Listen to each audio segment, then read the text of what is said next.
Number 35 سورۃ النساء سے آج کا ہمارا درس شروع ہو رہا ہے۔ اس سے پہلے بیان ہوا تھا کہ گھر کا حاکم اللہ نے مرد کو بنایا۔ اس سے پہلے بیان ہوا تھا کہ عورتوں پر مردوں کو حاکم بنایا گیا ہے، نگران بنایا گیا ہے، اور بیان ہوا تھا کہ گھر میں حاکمیت اس سے مرد کی ہے کہ وہ حاکم ہوگا۔ گھر کے اخراجات پورے کرنا بھی اس کی ذمہ داری ہے، گھر کا نظم و نسق اس کے ہاتھ میں ہوگا، اور بیوی پر سختی کی بھی اس کو ایک حد تک اجازت ہے، اور اس کی ترتیب بیان ہوئی تھی۔ لیکن اگر اس کے باوجود معاملہ نہ چلے، گھر ٹوٹتا ہوا دکھے، وہ جو گزشتہ آیت میں بیان ہوا، آیت نمبر 34 میں، مرحلہ وار وہ سب کچھ کیا لیکن پھر بھی نباہ نہیں ہو رہا، تو اب کیا کرنا ہے؟ اب یہ نہیں ہے کہ وہ تشدد کرتا رہے، مار پیٹ کرتا رہے، یہ اجازت نہیں ہے۔ تو اب کیا کیا جائے؟ یہ بیان ہو رہا ہے آج کے درس میں، آیت نمبر 35 میں۔ اور اے مسلمانوں، اگر تمہیں ان دونوں کے درمیان جھگڑے کا خطرہ ہو تو ایک منصف مرد کی طرف سے مقرر کرو اور ایک منصف عورت کی طرف سے مقرر کرو۔ اگر وہ دونوں منصف صلح کرانے کا ارادہ کریں تو اللہ ان دونوں کے درمیان اتفاق پیدا کر دے گا، بے شک اللہ بڑا جاننے والا، بہت خبر رکھنے والا ہے۔ اب اگر آپس میں ان کی انڈرسٹینڈنگ نہیں ہو رہی تو یہ صورت بیان کر دی گئی ہے۔ اب اس ترتیب کو ذہن میں رکھیں۔ پہلے کیا تھا؟ فَعِظُوهُنَّ، سمجھاؤ۔ پھر اس سے اگلا مرحلہ تھا وَاهْجُرُوهُنَّ فِي الْمَضَاجِعِ، تخلیہ کر لو، علیحدگی کر لو، بستر الگ کر لو۔ پھر بھی مسئلہ حل نہیں ہوا تو وَاضْرِبُوهُنَّ، اب ضرب لگانے کی بھی اجازت ہے، اور وہ بھی لمٹ میں۔ حضور علیہ الصلوۃ والتسلیم نے اس کو پسند نہیں کیا۔ ایسی ضرب جس سے جسم پر نشان ہو، اس سے منع کیا، اس میں حدود بیان کی، اور حضور علیہ الصلوۃ والسلام نے خود کبھی کسی زوجہ محترمہ پر ہاتھ نہیں اٹھایا۔ یہ ساری چیزیں پیش نظر ہیں۔ تو یہ سب کچھ کیا، پھر بھی نباہ نہیں ہوا۔ تو اب اگر نباہ نہیں ہو رہا تو اس کا مطلب یہ نہیں ہے کہ اب پھر وہ یہی تسلسل برقرار رکھے اور مار پیٹ میں شدت لاتا جائے، یہ اس کے لیے جائز نہیں ہے۔ اب کیا ہے؟ اب ایک فیصلہ کرنے والا، انصاف کرنے والا مرد کی طرف سے، شوہر کی طرف سے مقرر کیا جائے، اور ایک انصاف کرنے والا عورت کی طرف سے مقرر کیا جائے۔ اب ان دونوں کے لیے لفظ استعمال ہوا حکما من اہلہ و حکما من اہلہا۔ حکم یعنی فیصلہ کرنے والا، صرف یہ نہیں کہ وہ بندہ نیک ہو یا بندہ علم والا ہو، بلکہ اس میں فیصلہ کی صلاحیت بھی ہو۔ ہمیں بہت سارے لوگ ہوتے ہیں مسئلہ جانتے ہوتے لیکن فیصلہ کرنے کی استعداد نہیں ہوتی۔ مثلا میں اپنی بات کروں، میرے پاس اگر کوئی آئے نا آ کے کہے کہ آپ فیصلہ کریں تو میں معذرت کر لیتا ہوں۔ مجھے فیل ہوتا ہے کہ مجھ سے یہ نہیں ہوگا، میں کہتا ہوں آپ مجھ سے مسئلہ پوچھ لیں، وہ میں آپ کو بتا دوں گا۔ جس سے آپ نے فیصلہ کروانا ہے اس کو میرے پاس لیں، میں اس کو مسئلہ سمجھا دوں گا۔ لیکن فیصلہ کیسے کرنا یہ ایک کام ہے، بہرحال اس کے لیے بھی ایکسپیرینس ہونا چاہیے، ہر بندہ نہیں کر سکتا۔ تو اس کو مقرر کیا جائے جو فیصلہ کر سکتا ہے، جس کو علم بھی ہے، جو خیر خواہ بھی ہے، جو بھلائی چاہنے والا بھی ہے، اس کو مقرر کیا جائے۔ تو ہمارے ہاں ہوتا کیا ہے، ان مرحلوں کو چھوڑ دیا جاتا ہے اور آغاز ہی طلاق سے ہو جاتا ہے۔ فون پر میسیجنگ چل رہی تھی، اسی پر غصہ آیا، طلاق سینڈ کر دی۔ یا کوئی آپس میں ناراضگی ہوئی تھی، وہ اپنے گھر بیٹھی تھی یا اپنے گھر تھا، اس نے کہا خود ہی آ جاؤ، اس نے کہا نہیں لینے آؤ، چھوٹی موٹی باتیں، غصہ آیا، طلاق۔ تو یہ جو قرآن کریم نے ترتیب بتائی، اس ترتیب کو اگنور کر دیا جاتا تو پھر گھروں کے گھر ٹوٹتے چلے جاتے. تو یہاں پر یہ بڑی زبردست بات اللہ تعالیٰ ارشاد فرما رہا ہے، وہ تینوں مرحلے کیے، نباہ نہیں ہوا، اب کیا کرو؟ کسی اور کو بیچ میں ڈالو. ویسے میاں بیوی کو کسی اور کو بیچ میں ڈالنا نہیں چاہیے، جب تک نہیں ڈالیں گے ان کا نباہ رہے گا. جب چھوٹی چھوٹی باتوں پر دوسروں سے رائے لی جاتی، آپس میں ایک دوسرے کو مطمئن کرنے کی کوشش نہیں کی جاتی، تو پھر دوسروں کی رائے بیچ میں شامل ہو کر معاملہ خراب ہی کرتی ہے. خاص طور پر یہ بھی تجربے میں آیا ہے کہ جب شوہر اپنے دوستوں کے ساتھ مشورہ کرتا ہے اپنی بیوی کے معاملے میں تو گھر میں معاملہ خراب ہوتا ہے. اب اس کے دوست جو ہیں ان کی انوالومنٹ ہو جاتی ہے اس کے گھر میں، بیوی کے ساتھ رابطہ ہو جاتا ہے، اب بہت بڑی خرابیوں کا سبب بن جاتا ہے. بھئی اگر ڈالنا ہی تو کسی بزرگ کو ڈالیں، دوستوں کا اس میں کیا کام؟ آپ جوان ہو، آپ کی وائف جوان ہے اور آپ کا دوست بھی جوان ہے، دوست پر آپ کیسے اعتماد کر رہے ہو؟ تو اس معاملے میں اگر ضرورت پڑے تو کس کو بیچ میں ڈالنا ہے؟ جو واقعی حکم ہے، جو آپ کا خیر خواہ ہے، جو سمجھنے والا ہے اور جس میں فیصلہ کی استعداد بھی ہے. تو اللہ فرما رہا ہے ایک ادھر سے حکم مقرر کر لو، ایک ادھر سے کر لو. اب وہ دونوں بیٹھ کر پہلے وہ الگ الگ ان دونوں کی باتیں سنیں اور پھر وہ بیٹھ کر آپس میں ڈسکس کریں. اور وہ ان دونوں کے بارے میں اللہ تعالیٰ فرما رہا ہے، وہ جو دو فیصلہ کرنے والے ہیں، ان یریدا اصلاحا یوفق اللہ بینہما، اگر یہ دونوں جو فیصلہ کرنے والے ہیں اگر یہ ارادہ کرے نا کہ ان کی اصلاح ہو جائے تو پھر اللہ ان کو قریب کر دے گا. لیکن اگر یہی دونوں یہ چاہ رہے ہوں کسی طرح توڑوائے صحیح ان کا، تو پھر اصلاح نہیں ہوگی. تو یہاں پر جو ارشاد فرمایا نا، یہ بڑی اہم بات ہے. ان یریدا اصلاحا، اگر وہ دونوں صلح کرانے کا ارادہ کریں، وہ دونوں کون؟ وہ جو منصف بنائے گئے ہیں، وہ جو حکم مقرر کیے گئے ہیں، جو فیصلہ کرنے والے، اگر وہ دونوں صلح کرانے کا ارادہ کریں تو کیا ہوگا؟ یوفق اللہ بینہما، اللہ تعالیٰ ان دونوں یعنی شوہر اور بیوی ان دونوں کے درمیان اصلاح فرما دے گا. تو یہاں ہمارے ہاں جو سمجھدار لوگ ہیں نا، وہ کہتے ہیں یار صلح کرانے کے لیے تو ہم حاضر ہیں، لیکن اگر آپ نے طلاق کروانی ہے تو میرا جواب ہے یار پھر آپ خود ہی کر لیں، پھر کورٹ کچہری دیکھیں، جیسے مرضی کریں. تو صلح کروانے کے لیے اگر ہم سے فیصلہ کروانا تو لوگ سمجھدار لوگ یہی کرتے ہیں اور یہی کرنا چاہیے، اصلاح کی کوشش ہی کرنی چاہیے. اور جب اللہ تعالیٰ فرما رہا ہے جب وہ دونوں اصلاح کی کوشش کریں گے تو اللہ تعالیٰ ان کے درمیان اتفاق پیدا کر دے گا. ان اللہ کان علیما خبیرا، بے شک اللہ بڑا جاننے والا، بہت خبر رکھنے والا ہے. اس سے آگے ارشاد ہے وَاعْبُدُوا اللَّهَ، اور اللہ کی عبادت کرو، وَلَا تُشْرِكُوا بِهِ شَيْئًا، اور اس کے ساتھ کسی کو شریک نہ بناؤ. اللہ کا حق ہے کہ ہم اس کی عبادت کریں. ہم پر جتنے بھی حقوق ہیں ان حقوق میں سب سے بڑھ کر ہم پر حق اللہ کا ہے. اور اللہ کا حق کیا ہے؟ وہ ایک ہی حق ہے کہ ہم اس کی عبادت کریں، ہم اس کی عبادت کریں. دیکھیے وہ کتنا مہربان ہے. وہ کہتا بندے تو میری عبادت کر، میں تیرے گناہ بھی معاف کر دوں گا، تجھ سے درگزر بھی کر دوں گا، تجھے عطا بھی کر دوں گا، تجھے جنت بھی دے دوں گا، انعامات کی بارش برسا دوں گا. وہ یہ سب کچھ نہ بھی کرے، نہ بھی عطا فرمائے، محض حکم دے کہ میری عبادت کرو، تو ہم پر لازم نہیں کہ عبادت کریں اس کی. یہ وجود دیا ہوا بھی تو اسی کا ہے نا. ہم اس وجود کے اس کی راہ میں کٹوا دیں تو پھر بھی حق ادا نہیں ہوتا. زندگی دی ہوئی اسی کی تھی، حق تو یہ ہے کہ حق ادا نہ ہوا. جان دی ہوئی اسی کی تھی، یہ جان ہمیں اس نے دی ہے، اس کے راستے میں ہم نے اگر دے دی تو پھر بھی ہم نے حق ادا نہیں کیا اس کی بندگی کا.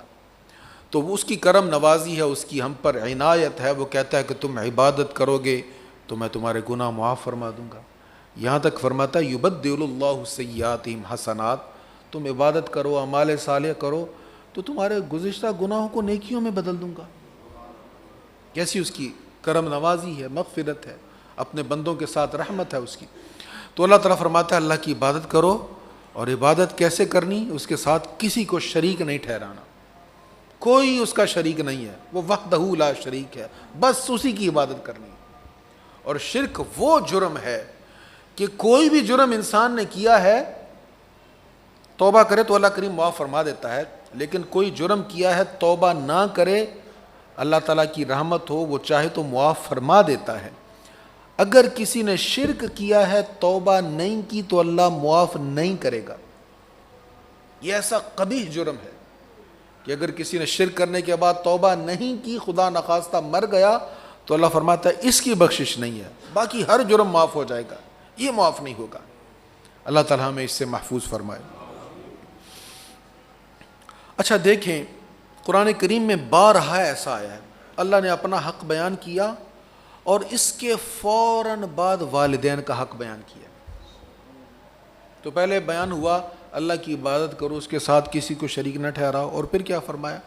وَبِالْوَالِدَيْنِ إِحْسَانًا، اور ماں باپ کے ساتھ نیکی کرو، ماں باپ کے ساتھ احسان کرو، ماں باپ کے ساتھ بھلائی کرو۔ والدین تو اولاد کے ساتھ بھلائی ہی کرتے ہیں، اپنی جوانی خرچ کر دیتے ہیں اپنی اولاد کے لیے کہ میری اولاد کا مستقبل اچھا ہو جائے، جو میں حاصل نہیں کر سکا میری اولاد حاصل کر لے، جو میں نے محرومیاں دیکھی ہیں میری اولاد وہ محرومیاں نہ دیکھے، جو میں نے مشکلات کا سامنا کیا ہے میری اولاد کو نہ کرنا پڑے۔ اسی میں والدین کی جوانی جو ہے وہ خرچ ہو جاتی ہے، اور جب والدین بوڑھے ہو جاتے ہیں اور انہیں ضرورت ہوتی ہے اولاد کی، تو اولاد ان سے اپنی آنکھیں پھیر لیتی ہے۔ میں نے بہت سے ایسے لوگوں کو دیکھا ہے جو والدین پر خرچ تو کرتے ہیں بڑھاپے میں، لیکن ان سے محبت سے بات نہیں کرتے، ان سے گفتگو میں ادب نہیں ہوتا، لہجہ لاؤڈ ہوتا ہے، اور یہ معمولی شے نہیں، بہت بڑی جسارت ہے۔ قرآن کریم میں اللہ کریم فرماتا ہے لا تقل لہما اف، انہیں اف نہ کہو، لا تنہرہما، نہ جھڑکو انہیں۔ تو ہمارے ہاں چھوٹی چھوٹی باتوں پر والدین کے ساتھ اونچے لہجے میں بات کی جاتی، خصوصاً وہ والدین جن کے نام کوئی جائیداد نہیں ہوتی، وہ والدین جو اولاد پر خرچ کرنے کے اہل نہیں ہوتے، اب ان کی قدر نہیں ہے۔ تو والدین کی قدر صرف مال کی وجہ سے، والدین کی قدر صرف اس وجہ سے ہے کہ ان کے نام بہت بڑی پراپرٹی ہے، تو اگر ہم نے ناراض کر دیا کہیں ہمیں آنکھ نہ کر دیں یا کسی اور کو نہ دے دیں، یا ماں کے پاس زیور بہت زیادہ ہے تو ان کی خدمت کر کے وہ لے لیں، یہ تو بڑی معمولی چیزیں ہیں۔ ان کی دعائیں تو جنت کا راستہ آسان کر دیتی ہیں، اور ان کی آہیں اللہ تعالیٰ کو ناراض کر دیتی ہیں۔ اس لیے اللہ تعالیٰ نے اپنے حق کے بعد والدین کا حق قرآن کریم میں کئی جگہ پر بیان فرمایا، اور یہاں پر بھی یہی ترتیب ہے۔ فرمایا اللہ کی عبادت کرو، اس کے ساتھ کسی کو شریک نہ بناؤ، اور ماں باپ کے ساتھ نیکی کرو۔ اس کے بعد کیا فرمایا؟ وَبِذِي الْقُرْبَى، اور رشتہ داروں اور یتیموں اور مسکینوں، یعنی ان کے ساتھ بھی نیکی کرو۔ تو سب سے پہلے نیکی والدین کے ساتھ ہے، پھر کیا ہے؟ رشتہ دار، ذی القربیٰ یعنی خونی رشتہ دار جو ہیں، ان کا حق والدین کے بعد ہے، ان کے حقوق سب سے زیادہ والدین کے بعد انہی کے حقوق ہیں جن کے ساتھ خونی رشتہ ہے آپ کا۔ اور اس کے بعد یتامہ، یتیم، یتیم کس کو کہتے ہیں؟ وہ نابالغ جس کا والد فوت ہو جائے اس کو یتیم کہتے ہیں، یتیموں کا حق ہے۔ اس کے بعد مساکین کا حق ہے۔ تو یہ حقوق ہم پہلے بھی بیان کر چکے ہیں، سورہ بقرہ میں بھی اس کی ڈیٹیل کے ساتھ بیان ہو گیا ہے۔ تو مسکین جس کے پاس ضرورت کی اشیاء نہیں ہے، اس کا حق بعد میں ہے۔ تو ہمارے ہاں ہوتا کیا ہے؟ مسکین غریب اس کے ساتھ بڑی محبت اور والدین کے ساتھ محبت نہیں ہے۔ مجھے ایک ماں نے شکایت کی، یقین کریں جب بھی وہ بات یاد آتی عجیب کیفیت ہو جاتی۔ اس نے کہا میرے بیٹے نے کتا رکھا ہوا ہے، اس کو روز دودھ پلاتا ہے، مجھے نہیں دیتا۔ اللہ پر فوت ہوگی بیچاری۔ تو یہ ہماری ترتیب دیکھیں، محبت، یار جانور کے ساتھ محبت کر رہے ہو اور ماں کو چھوڑا ہوا تم نے، جنت میں جانا نہیں، کوئی فکر نہیں ہے، کل قیامت کے دن پوچھ ہو جائے گی کہ جس ماں نے اتنی محبتوں سے تجھے پیدا کیا اور تجھے پال پوس کے اتنا بڑا کیا، اس کی اتنی بھی ویلیو نہیں ہے۔ اللہ اکبر۔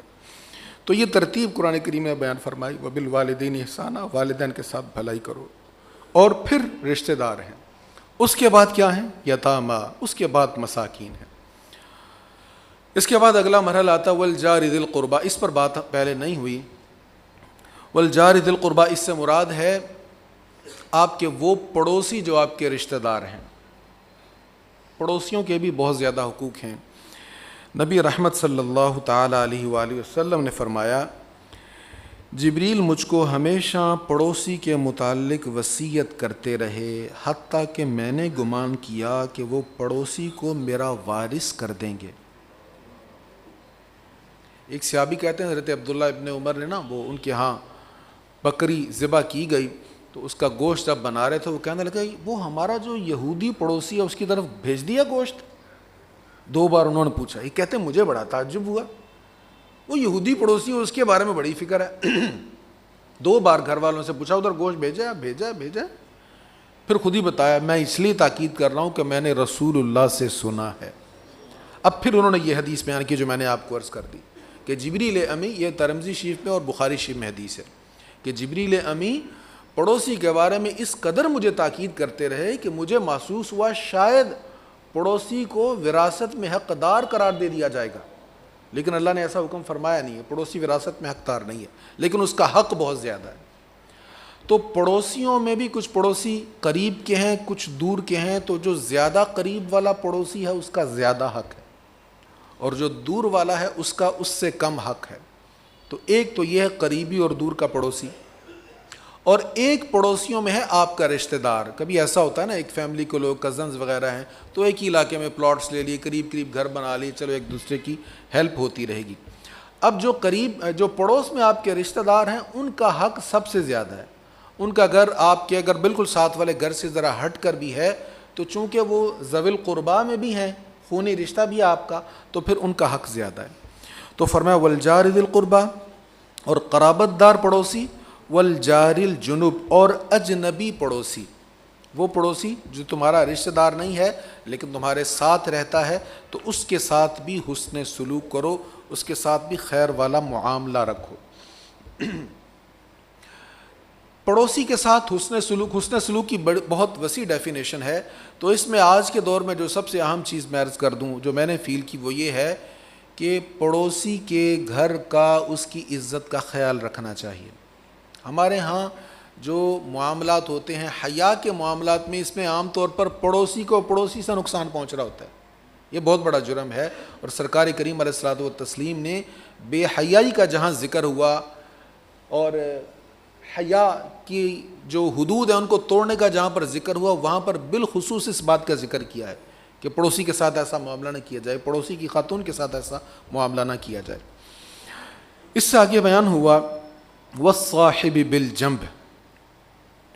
صاحب کہتے ہیں ساتھی کو اور جنب کہتے ہیں آپ کا پہلو. اس کا معنی عام طور پر کیا جاتا ہے مجلس کے ساتھی، ان کے ساتھ بھی حسن سلوک کرو. جو صاحب بالجنب ہے یہ مجلس کا ساتھی بھی ہو سکتا ہے، جہاں پر آپ بیٹھتے ہیں تو آپ کے ساتھ بیٹھنے والا. دیکھیں ہم یہاں پر بیٹھے ہوئے ہیں تو کوئی آپ کے دائیں بیٹھا ہے، کوئی بائیں بیٹھا ہے، کوئی آگے بیٹھا ہے تو کوئی پیچھے بیٹھا ہے، تو ان کے بھی حقوق ہیں. آپ تھوڑی سی بے احتیاطی کریں گے تو کون ہی لگ گئی دوسرے کو، آپ کا گھٹنا لگ گیا دوسرے کو، اس کو تکلیف پہنچے گی. یا آپ اگر چاہیں تو ساتھی کے لیے جگہ کو کشادہ کر سکتے ہیں. موقع تھا آپ کے پاس کہا لیکن آپ نے نہیں کیا، آپ نے کہا میں ہی ایزی بیٹھا رہا ہوں، اس کے لیے میں کیوں جگہ بناؤں، یہ بعد میں آیا ہے. تو یہاں پر قرآن کریم میں یہ فرمایا جا رہا ہے کہ جو صاحب بالجنب ہے، ساتھی ہے تمہارا پہلو کا، اس کے ساتھ بھی حسن سلوک کرو. وہ مجلس کا ساتھی بھی ہو سکتا ہے، وہ کلاس کا ساتھی بھی ہو سکتا ہے، وہ آپ کا کولیگ بھی ہو سکتا ہے جس کے ساتھ آپ ایک چھت کے نیچے کام کر رہے ہیں. جہاں جہاں کسی کے ساتھ آپ کا معاملہ ہے، سفر آپ کر رہے ہیں آپ کے ساتھ جو ساتھ میں بیٹھا ہوا وہ بھی ہو سکتا ہے. تو ان سب کے ساتھ بھی حسن سلوک اللہ کریم نے حکم ارشاد فرمایا. اور پھر ارشاد ہے وابن السبیل، اور مسافر کے ساتھ بھی حسن سلوک کرو. تو جو آپ کا شریک سفر ہے وہ تو صاحب بالجنب آ گیا نا، آپ کے پہلو میں بیٹھا ہوا ہے، اس اعتبار سے اس کا حق آ گیا. لیکن یہاں جو مسافر ہے اس کا مطلب یہ ہے کہ آپ تو مقیم ہیں لیکن کوئی مسافر تھا آپ کے پاس آیا تو اس کے ساتھ بھی اس نے سلوک کریں. لیکن اس کی ڈیفینیشن میں مفسرین فرماتے ہیں آپ جب سفر کر رہے ہیں روڈ پر تو کوئی اور بھی سفر کر رہا ہے، اب جو اور بھی سفر کر رہا ہے نا اس کے ساتھ بھی حسن سلوک کریں. اب اس کو ضرورت ہے راستے کی تو آپ اس کو بھی راستہ دے دیں. سڑک صرف ہماری تو نہیں ہے نا، سب کی ہے نا. تو اس کی طرف سے اگر کوتاہی ہو گئی ہے تو اس کو نظر انداز کر دیں، یہی حسن سلوک ہے. ہمارے ہاں عدم برداشت روڈ پر اتنا زیادہ ہوتا ہے کہ چوک میں اگر کسی نے اشارہ توڑ دیا ہے، اب کسی کو کبھی نہیں بھی پتہ چلا، کچھ لوگ ہوتے ہیں اشارہ توڑ دیتے ہیں، پتہ نہیں چلتا، جان بوجھ کر بھی اکثر کرتے ہیں. اب اس کو نہیں پتہ چلا، جس کا حق تھا نا گزرنے کا، اس کو اگر موقع ملے گا تو اتنی موٹی گالی نکالے گا کہ سننے والا حیران رہ جائے گا. تو ہم اتنی جلدی ہمارا جو غصہ جو ہے بڑھ جاتا ہے. اچھا گالی نہیں دے سکتے تو اشارہ ایسا کریں گے کہ اگلا سیکھ پا ہو جائے گا. بری بات ہے، تکلیف نہیں دینی چاہیے دوسروں کو، لیکن کبھی ایسا ہو جائے تو یہاں پر بھی برداشت کرنا چاہیے. اس کا ہمیں حکم ہے کہ ان کے ساتھ بھی حسن سلوک کرو. وما ملکت ایمانکم، اور اپنے غلاموں کے ساتھ بھی حسن سلوک کرو. نبی رحمت صلی اللہ تعالیٰ علیہ وآلہ وسلم نے فرمایا یہ غلام تمہارے بھائی ہیں جن کو اللہ نے تمہارے ماتحت کر دیا ہے، سو جو تم کھاتے ہو وہ ان کو کھلاؤ، جو تم پہنتے ہو وہ ان کو پہناؤ، اور ان کے ذمہ ایسا کام نہ لگاؤ جو ان پر بھاری ہو، اور اگر تم ان کے ذمہ ایسا کام لگاؤ تو تم ان کی مدد کرو. یہ صحیح بخاری کی حدیث ہے. اب ہمارے ہاں آج کل غلام نہیں ہے، غلامی کا تصور اب نہیں ہے، لیکن میں نے یہ مسئلہ آپ کو اس لیے بیان کیا ہے اگرچہ غلام نہیں ہے لیکن ہمارے ماتحت لوگ ہوتے ہیں، ورکر ہوتے ہیں، ملازم ہوتے ہیں، یا ہمارے ماتحت کام کرنے والے لوگ ہوتے ہیں جن کے بہت سارے معاملات کا انحصار ہم پر ہوتا ہے. اگرچہ ہمارا ان پر حق مالک اور غلام والا نہیں ہے، لیکن وہ چونکہ ہمارے ماتحت ہیں اس لیے ان چیزوں کا خیال کرنا چاہیے کہ ہم ان کے ساتھ ایسا مشکل کام والا معاملہ نہ کریں، ایسا مشکل کام ان کے ذمہ نہ لگائیں جو وہ کر نہ سکیں. پھر آگے ارشاد ہوا ان اللہ لا يحب من کان مختالا فخورا، بے شک اللہ مغرور متکبر کو پسند نہیں کرتا. اللہ تعالی ہمیں کبر سے بچائے اور عاجزی نصیب فرمائے، اور جو حقوق بیان ہوئے ان کو ادا کرنے کی توفیق عطا فرمائے. وآخر دعوایا ان الحمد للہ رب العالمین.